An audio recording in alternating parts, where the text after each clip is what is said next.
রতুয়া ২ নম্বর ব্লকের পীরগঞ্জ অঞ্চলের রবিদাসপাড়া মহানন্দা নদীর জলে জলমগ্ন হয়ে পড়েছিল। মঙ্গলবার ওই এলাকা পরিদর্শনে এসে প্রায় ওই গ্রামে বসবাসকারী ১৫টি পরিবারকে ত্রিপল আর্থিক সাহায্য করলেন মালদা জেলা তৃণমূল কংগ্রেস সহসভাপতি আব্দুর রহিম বক্সি। উপস্থিত ছিলেন রতুয়া ২ নম্বর ব্লকের যুব তৃণমূল কংগ্রেস সভাপতি মাসিদুর রহমান, পঞ্চায়েত সমিতির সদস্য শঙ্কর রায় সহ ব্লক নেতৃত্ব।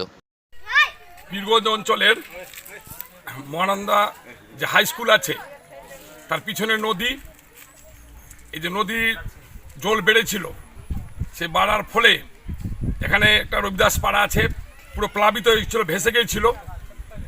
যদিও সরকারের পক্ষ থেকে কিছু সাহায্য তাদের কাছে এসে পৌঁছেছিল। আমাদের পঞ্চায়েত সমিতির মেম্বার শঙ্করবাবু এখানে আছেন, তিনি একটা চেষ্টা করেছিলেন।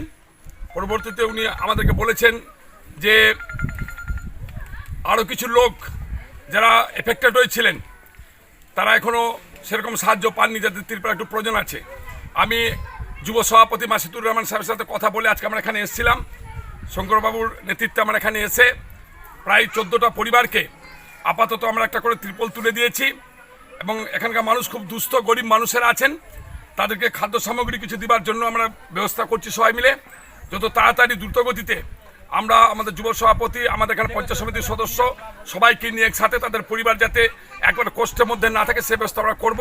যদিও মহামাটি মানুষের মাননীয় মুখ্যমন্ত্রী ঘোষণাই করেছেন একটা মানুষও পশ্চিমবঙ্গে না খেয়ে থাকবে না, একটা মানুষও বাড়ি বিহীন থাকবে না। ফলে আজকে রেশনিং ব্যবস্থার মধ্যে দিয়ে বিনা পয়সায় সবাইকে চাল এবং গমের ব্যবস্থা করা হয়েছে, খাদ্য সামগ্রীর ব্যবস্থা করা হয়েছে, এবং বাড়ি দেওয়ার ব্যবস্থা চলছে। যে সমস্ত মানুষ এ ধরনের কষ্টে থাকবেন, আমরা তৃণমূল কংগ্রেস কর্মীরা তাদের পাশে দাঁড়িয়ে তাদেরকে সর্ব ধরনের সহযোগিতা করব, এটা আমাদের মুখ্যমন্ত্রীর নির্দেশ আছে।